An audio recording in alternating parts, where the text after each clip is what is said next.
Oke, kembali lagi ke channel saya. Jangan lupa subscribe, like, dan share karena itu gratis. Baik, kita bertemu dalam pembelajaran bahasa Indonesia. Pada saat ini kita akan belajar di pertemuan kedua masih tentang tema pahlawanku dengan topik pembacaan puisi dengan lafal dan intonasi, dan juga memberikan tanggapan pembacaan puisi.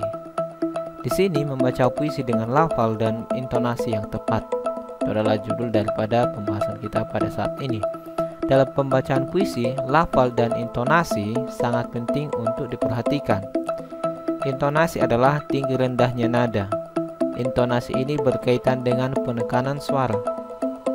Penekanan suara maksudnya ketika kita membaca puisi, jadi di situ ada intonasi yang kita keluarkan atau suara kita naik turunnya nada daripada suara kita. Sedangkan lafal berarti secara atau cara seseorang mengucapkan bunyi bahasa, atau lafal berkaitan dengan kejelasan suara. Misalnya membacakan huruf dan kata harus jelas. Jadi contohnya kita membaca pahlawanku, pahlawanku itu harus jelas kata pahlawanku.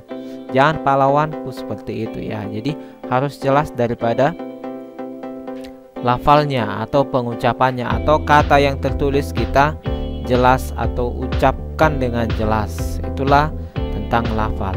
Baik, di samping yang dua ini ada beberapa juga hal yang perlu ketahui dalam pembacaan puisi. Yang pertama adalah tempo. Tempo ini berhubungan dengan cepat lambatnya pengucapan kata-kata. Contohnya tempo dalam pembacaan puisi cepat dan lambat, itu maksudnya tempo ya. Dan di sini irama yang kedua adalah irama, berhubungan dengan panjang pendeknya bunyi serta kemerduan bunyi. Baru yang ketiga adalah mimik atau wajah ya. Mimik wajah berarti ekspresi wajah kita saat membaca puisi. Wajah harus menyesuaikan dengan isi puisi. Jadi kalau puisinya bertemakan bertema sedih ya, mimik wajah kita harus menunjukkan wajah yang sedih. Kalau puisi kita tentang perjuangan, maka kita harus menunjukkan wajah yang serius bagaimana dalam perjuangan. Inilah contoh puisi pahlawanku karya Nazriel Azil. Kita baca ya, baris per baris. Kemarin kita sudah membahas tentang baris, bait, dan juga temanya ya. Nah, temanya ini adalah pahlawanku. Aku hanya bisa berucap, yaitu merupakan temponya ya. Temponya kita sudah lihat, tempo cepat ya. Baru aku hanya bisa berucap, situ kita melihat nadanya. Nadanya ada turun berucap ya, seperti itu. Kalau lafal yang kita pelajari tadi adalah aku hanya bisa berucap ya. Itulah lafal daripada kita mengucapkan kata-kata itu dengan jelas didengarkan. Aku hanya bisa berucap, terima kasih pahlawan. Kau yang telah berjuang demi bangsa, kau korbankan jiwa raga hanya untuk sebuah kata merdeka.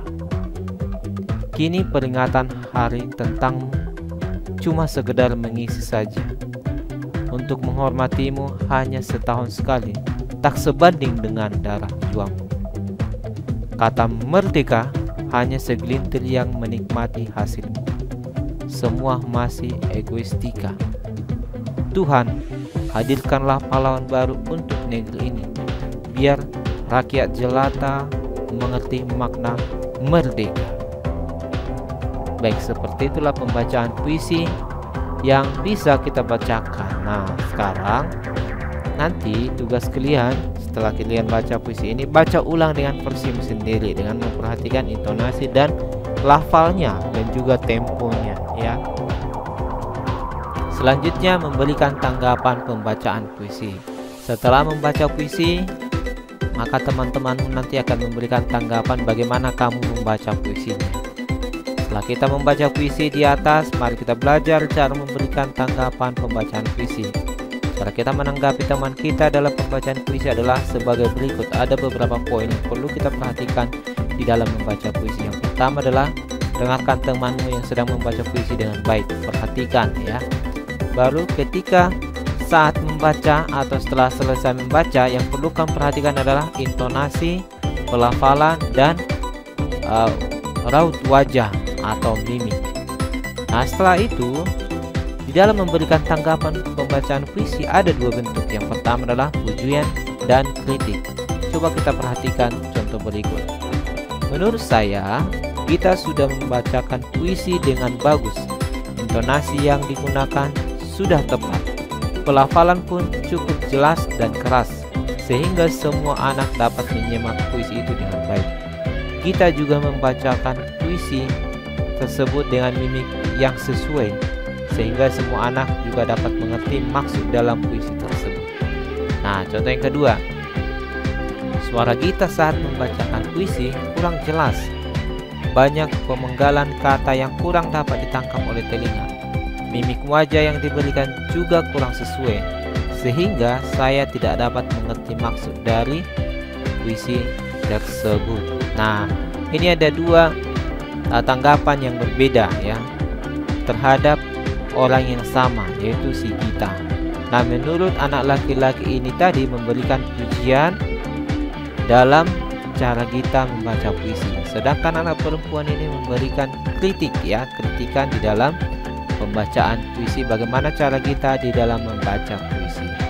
Oke, sekian pembahasan kita tentang bagaimana membaca puisi dan juga memberikan tanggapan dalam membaca puisi. Nah, untuk saat ini kalian baca puisi tentang pahlawanku yang sudah kita baca barusan. Silakan buatkan videonya ketika kamu membaca dengan memperhatikan intonasi dan juga mimik dan juga pelafalan ya, pelafalan di dalam kamu membaca puisi. Nanti videomu akan dinilai oleh teman sekelasmu. Baik, sampai di sini pembahasan kita tentang puisi. Sebelum meninggalkan channel ini, jangan lupa klik like dan subscribe. Thank you.